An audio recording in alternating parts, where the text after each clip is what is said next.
Good morning. It's good to see you all today. We've had a busy week here. We celebrated our dear brother George's life. And it's good to see Joanne and Joyce Ann here today. And we celebrated yesterday Pat and Nikki Murphy getting married. So that's great celebration there. So appreciated your talk, Joe, about the wedding feast. You know, it's interesting to think analogy of the wedding feast that, you know, yesterday it was all paid for, you know. Thank you, Tony, Diane. And I was thinking, you know, no matter who shows up, it's paid for, you know. And so I like that analogy, and I was thinking about that. So if you're in the reading through the year, we're in Ezekiel.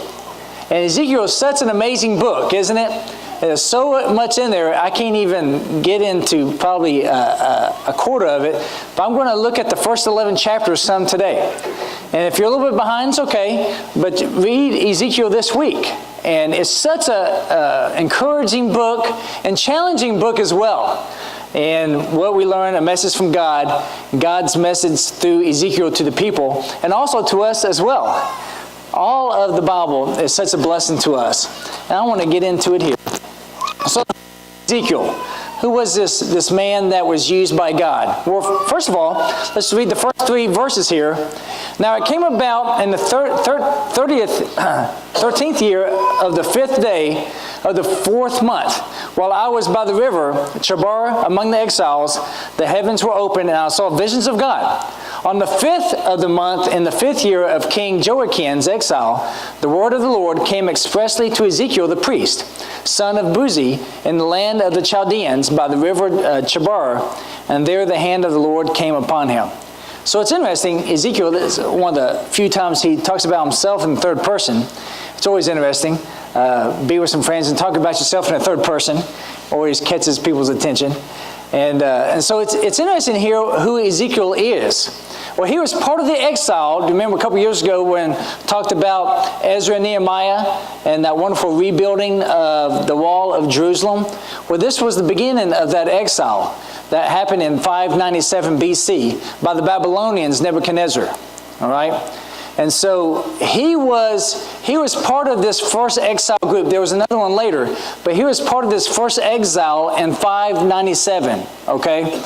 And so he was later to become the priest of the exile group.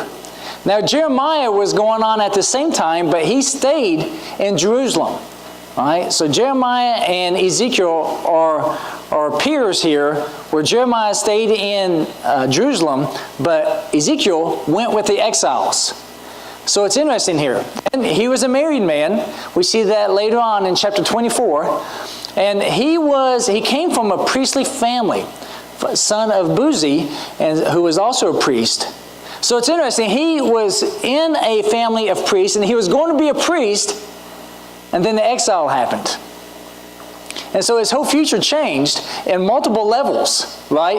He, 1, got exiled, and 2, his livelihood was taken from him, that he couldn't be a priest in the order of the regular Levitical priesthood because he was being taken away. So his whole life changed, and for his family and everything, in dramatic fashion. But his ministry began in the year of 593. So it's interesting that these 5 years between 7 and 593, that he didn't have this message from the Lord yet. And I wonder sometimes, why did God wait until later to tell him about this wonderful message to tell the people? Well, we won't know for sure. I have one idea, that he wanted him to experience the exile not knowing what was going to happen for a while. Okay? So he can truly relate to all the people in exile. What's going to happen? When did this happen? What's happening? And so he was under the stress of uncertainty for those 5 years as well. But then the Lord spoke to him in this dramatic fashion, and I can't even get into all the aspects of everything that God had asked Ezekiel to do. It's very interesting. He asked Ezekiel to lay on one side for so many days, about a year, on one side, and then come on the other side. And during that time, he had to have his bread prepared. Do you know how? Over cow excrement. Okay? And that's how you warmed it. Could you imagine eating like that? You know, if God called you to do something like that, you may say, come again? At first, God wanted him to do it by human excrement. He says, no, I've never been defiled in the way, I've never done anything unclean like that. He said, okay, we'll use a cow. He said, well, that's a step up, I guess. But God asked him to do this. All right? And a lot of other things that I don't have time to get into. One thing that God asked him to do is to shave his hair off with a sword and split it up into 3 parts. Burn a third of it, attack it with a sword, and a third of it, throw it into the wind. So I've already done a third of that. I can't tell you what I did with it. But isn't it amazing that he did these things? What would you do if you saw someone doing these things? Walk away, right? Stay far away from someone like that? So this vision, why would someone go through something like this? All these aspects, all these difficult challenges that God asked him to do. Why would he do this? And it comes to this vision, I believe. It comes to this vision that we're going to look into here in chapter 1. All right? Verses 4 through 6. He said, I looked, behold, a storm wind was coming from the north. A great cloud with fire flashing forth continually, and a bright light around it. And in its midst, something like glowing metal in the midst of the fire. Within it there were figures resembling 4 living beings, and this was their appearance. They had human form. Each of them had 4 faces and 4 wings. Can you imagine seeing something like that? It had to be so humbling. You know, when you see these movies with special effects and you watch it, and sometimes you watch a movie. I remember first time watching with my nephew what's that movie, Christmas Time with the Train with Tom Hanks as the actor? Polar Express. Thank you, subconscious. And so, yeah, and I remember doing it, watching it, and his back got arched, going, oh, doing all that. And that's watching a movie. Could you imagine being there when this was happening? What was Ezekiel thinking, seeing this fire coming through the sky, these 4 beings with 4 faces? It had to be completely humbling and fearful. And I'm honored to read it. You know, some things, there's a lot that we don't know in the past. But I'm honored that I get to read this experience that Ezekiel went through. Aren't you? To understand it and to know what God's done. And so later in chapter 1, now above the expanse, the 4 beings with the 4 faces, now above the expanse, there was over their heads, there was something resembling a throne, like lapis lazuli in appearance, a stone, and on that which resembled a throne. High up was a figure with the appearance of a man.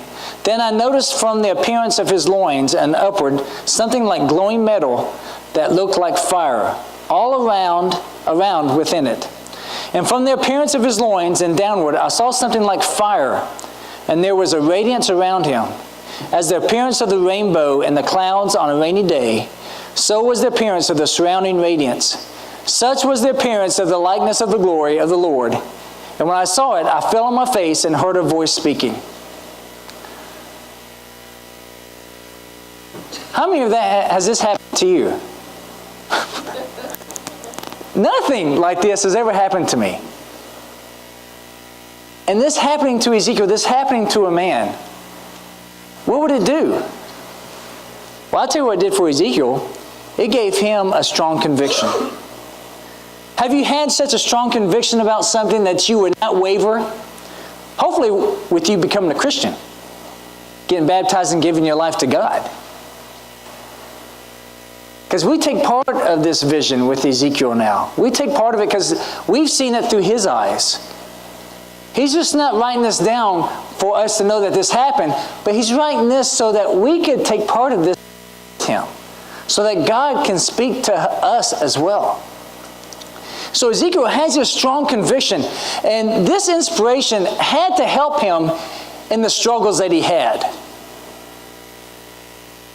For 7 long years, he talked to the people of God there and warned them. God gave him this message to warn them that we're going to read to more in a little bit.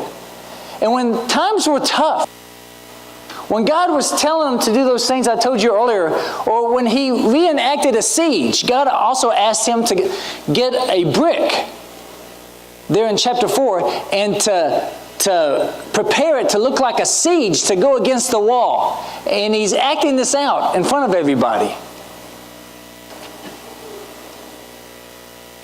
Could you mind, do you think anybody made fun of him? Everybody, probably. It doesn't seem like he had much of a following. It doesn't seem like he had converts. We don't read about, you know what, Ezekiel, thank you so much. Show us more. Tell us more. After he's chopping his hair up with his sword, people are going, tell me more about what you're doing. I imagine a lot of people called him crazy. Wouldn't listen to him, walked away, give him a wide berth. I wonder how many times people think about that about us today. We may not be doing strange things like that, but God asks us often to do things that are strange to the world. I believe to a lot of people in the world, coming together like this every Sunday, having communion, singing songs. Who are you guys singing to, the wall? They don't get it, do they? They say it's strange. You need to see a psychiatrist. You're singing to who? A being? Okay.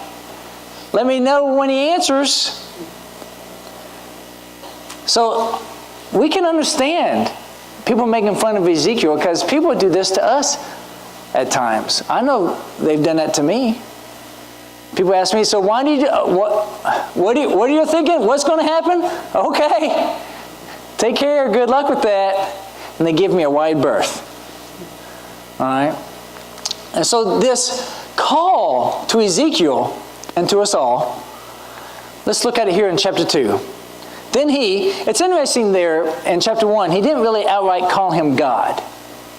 But that's who it was. It was God. We see him here as God here. Then he said to me, Son of man, I am sending you to the sons of Israel, to a rebellious people who have rebelled against me. They and their fathers have transgressed against me to this very day. I am sending you to them who are stubborn and obstinate children, and you shall say to them, Thus saith the Lord. Okay? So he's called to speak to God's people. And this is interesting. He's not called to speak to the non-believers. He's called to speak to the Israelites in exile. So there are times that God calls people and say, I want you to speak to those that call themselves my people. I'm not saying that they're my people. Speak to the people that call themselves my people. Are there a group that call themselves God's people that are not God's people today? You know, even though the percentage is falling, there's still over 60% of Americans that call themselves Christians. And a much, much lower percentage of that go to church. And about, this is surprising, the percentage of that much lower percentage that go to church, about 15% of the people that go to church believe that the Bible is from God and believe what it says. But yet, over 60% of the people call themselves Christians. Now, if you ask these Israelites in exile, so tell me, do you have any kind of faith? Do you have faith in anything? Well, I'm Jewish, and because of that, I have to believe in this God. Do you believe? Well, you know, he hasn't talked to us for quite a while. I don't know what he's saying. Does doubt come in sometimes to Christians? Have you ever been talking to a friend that still goes to church? You say, oh, so are you enjoying church? Well, I go because, you know, my parents would, I don't know, they would cut me out of the will if I didn't go. Well, it's out of tradition. What else am I going to do Sunday morning? I don't like anything on TV. I hear that a lot. Or a lot of people that call themselves Christians, and they don't even make the attempt to go unless it's Christmas or Easter. These are the people that Ezekiel is called to talk to. What are you guys doing? Don't stop. Keep reaching out to God. God sees your calamity. God sees you in exile. Actually, He's the one that sent you here. All right? That's what He's doing. Because the Israelites thought God had abandoned them. I believe that's one of the main reasons why Ezekiel had no followers. No one was repenting. This great large book of the Bible, and he had like no followers whatsoever. They were thinking, God has left us.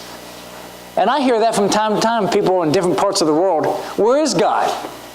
Why is God letting this happen? Why did God let that happen? Where is God?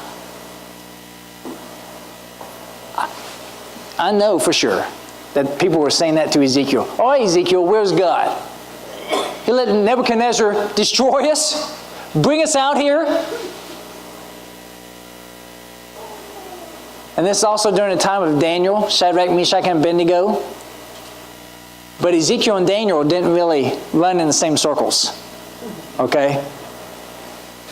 Ezekiel was struggling here and was asked to do very difficult things. I can imagine laying on one side for a year, eating food the way it was prepared. I can't imagine doing that. I'm not going to try to do it. But we are asked to do difficult things. And we can fall into this temptation that if God asks me to do something, then it's going to be pleasurable throughout the whole time of me doing it. That's foolish, okay? God is going to ask us to do difficult things. Not because it's difficult, but because He wants us to do it. So God warned him that these people are stubborn people. I'm going to send you to some stubborn, foolish children, mine, your brothers and sisters, to try to talk to their stubborn heads.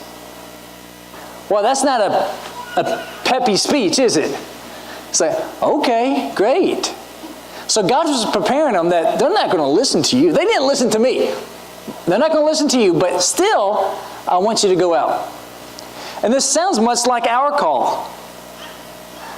I can tell you, in the short time in my ministry, a little over 20 years, it's never been harder for me to talk to people about coming to God in America. I had greater success in Siberia, Russia, than I've had here now. It's true. It's hard to reach out to people for God right now.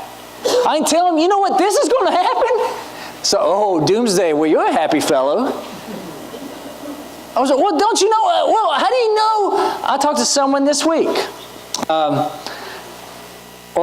talked to a lot of people this week, but this particular person this week, and I said, well, if you ever want to talk about it, told them we don't use musical instruments. I was like, well, where do you put your piano? We don't have a piano. It's part of those musical instruments we don't have. So I'd be happy to talk to you about differences that we have. He said, that's all right, we've all invited Jesus into our heart. I was like, yes. And then I talked about baptism a little bit, and so we talk a little bit. And they said, well, I just know in my heart that what I know is right. It's like, well, does the Bible have an opinion here that we should listen to? And the answer was, I just know what I know. Well, so does the person that drives off a cliff. They just know what they know. I didn't say that to them. But I was like, well, if you ever want to know what the Bible says about it, I was like, no, it's okay. And that's frustrating to me. Do you want to know what the Bible says about it? No, it's okay. It's like, how is that okay? And I can imagine this happening time and time again to Ezekiel. Guys, God sees us and He's not happy. He's not apologizing to you for sending you in exile. And I think some of them felt God needs to apologize for what's happening to us. He better a good reward for us after causing all this to us right now. And some people act that way, that God should apologize for the way their life is going. And Ezekiel's going, no, he's not going to, it's you. You guys have let him down. Look what all these things I'm having to do, so you get the picture. Ezekiel 2:7, he says, but you shall speak my words to them, whether they listen or not, for they are rebellious. So what was Ezekiel's role? To speak out the message. Okay? It's good to know what you're responsible for. And his role was to speak it out. All right? And it's so interesting there in chapter 3. He's given the scroll and he's told to eat it. And he eats the scroll and it tastes like honey. Does that sound familiar? That also happens in Revelation. All right? And so it's just interesting, this scenario that Ezekiel is having to go through. So here in chapter 3, verse 17 through 18, this is what I had Gerald read. Son of man, I have appointed you a watchman to the house of Israel. Whenever you hear a word from my mouth, warn them from me. When I say to the wicked, you will surely die, and you do not warn him or speak out to warn the wicked from his wicked way, that he may live, that wicked man shall die in his iniquity, sin, but his blood I will require at your hand. That's serious, isn't it? You think, watchman, oh, that's a really good responsibility there. But that's a serious responsibility. And I see it. I see it like this lighthouse here. I see the watchman being a lighthouse. Of course, I see a lot of things like lighthouses. I like lighthouses. So, Son of man, I have warned you as a watchman. And what does a lighthouse do? It warns, right? That's its sole purpose. Warn, watch out, those rocks, don't come this way. Don't get too close to the light. You've heard the myth, go to the light. No, don't come to the light. All right? It's to warn.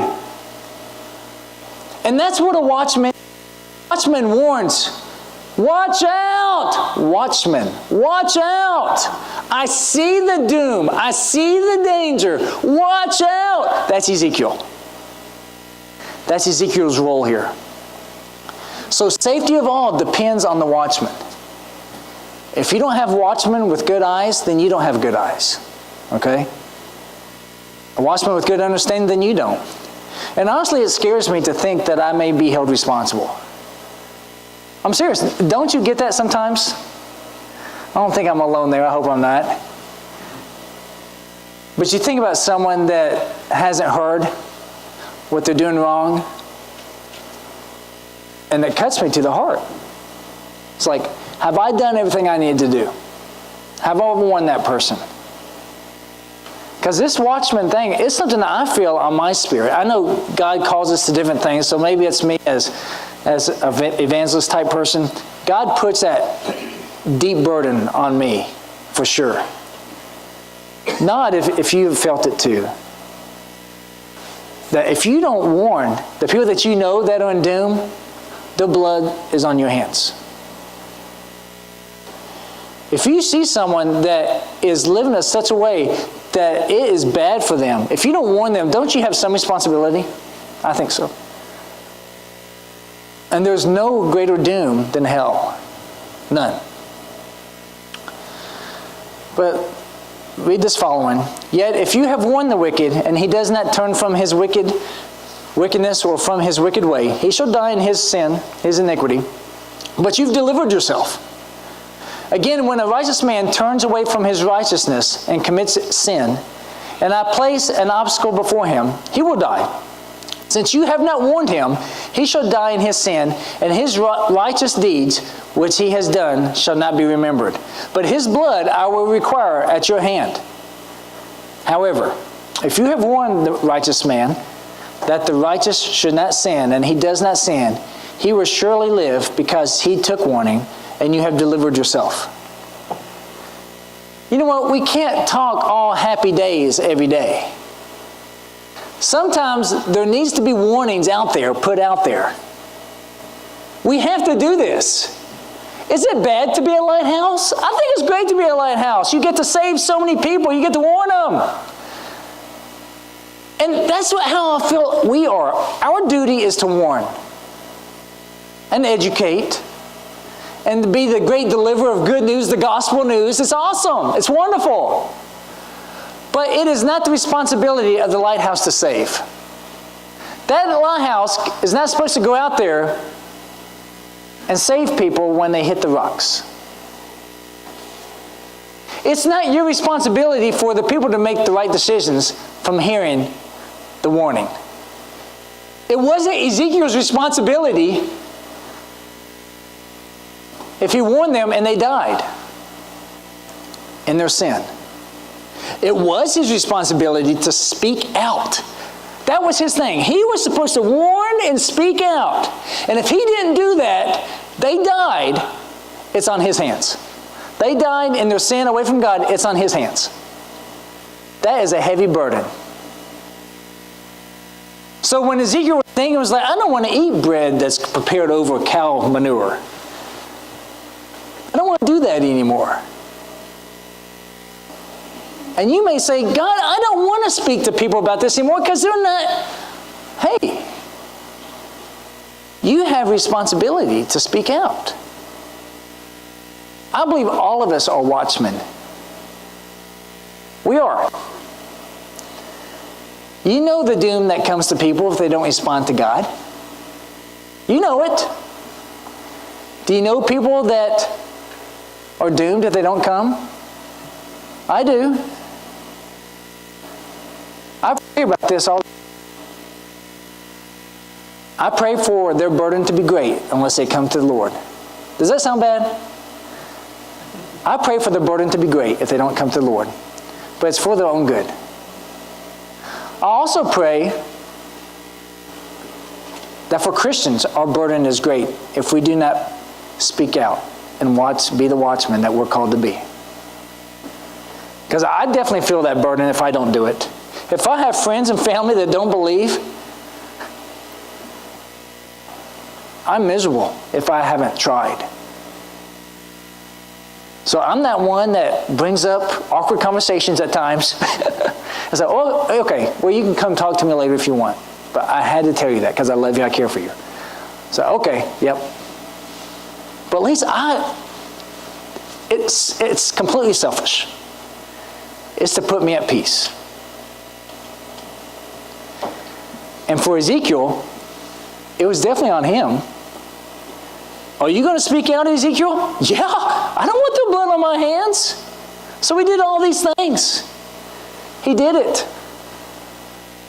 Because he didn't want the responsibility on him. Now the good news, I love this in chapter 11. Jump all the way here to chapter 11 here. This new heart verse here.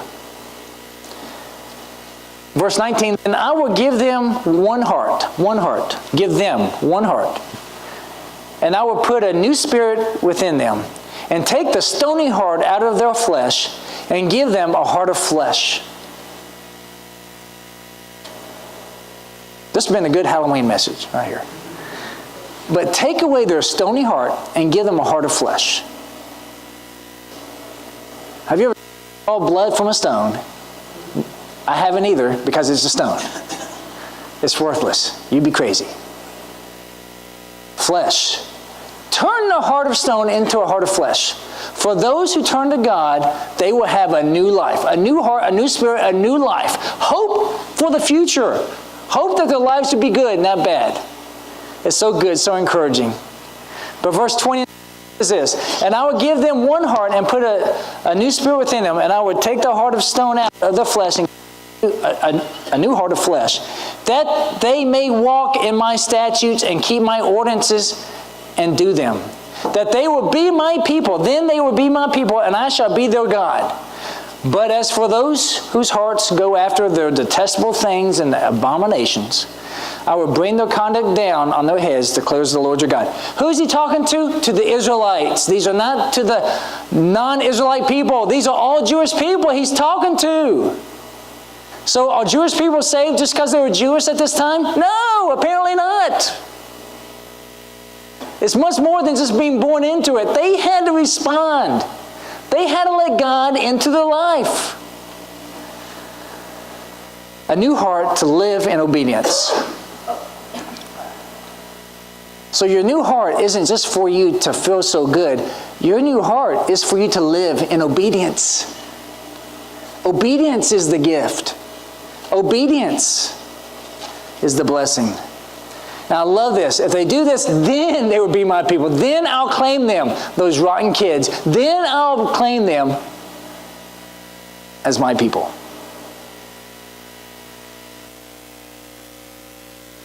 We say, oh, I'm a child of God. Oh, so you're obedient to God. Well, you know. Well, I think all these Jewish people in exile says, yes, we're God's. Oh, you doing what God says? Well, you know. We're in exile. I'm sure He understands. What do we say? Why don't we believe? Why don't people come to church? Well, you know, life is just so comfortable. He understands. He doesn't. But those who don't obey, verse 25, then I told the exiles all the things that the Lord had shown me. And that's how the chapter ends. I told the exiles everything. I emptied my heart. I emptied my obligation. I told the exiles everything that God put on my heart to tell them. Everything that God showed me. I didn't keep anything back. Everything I told them. So their blood would not be on my hands. That's what Ezekiel is saying there. How are you doing with that? How are you responding to the vision that you had? And yes, you've had a vision. I know you have. You know what's going to happen in this world. You know what's going to happen to those who don't know Christ and have accepted Him and taken on His name in baptism. You know what's going to happen. We have that vision given to us, the gospel. I rejoice I have Jesus in my life. I rejoice that He gives me things to do. Our job is great. Our job is important. And we need to do it. Because we're going to be held responsible. All of us are. I hope this speaks to you. It definitely speaks to me. When I read Ezekiel, it's awe-inspiring to me, it's frightening, and it's reassuring to me all together. And I hope you get that. And probably the Holy Spirit is speaking to each one of you and letting you know what you need to get from this. So read Ezekiel, enjoy it. It's from God. It's a great blessing to us. If you listen to this now and you need to respond, you want to take away your heart of stone, whether you've been baptized or not. You could have a heart of stone even though you're a baptized believer. And you're playing a game, not being faithful to God. If you want the heart of flesh, please come forward as we sing this song.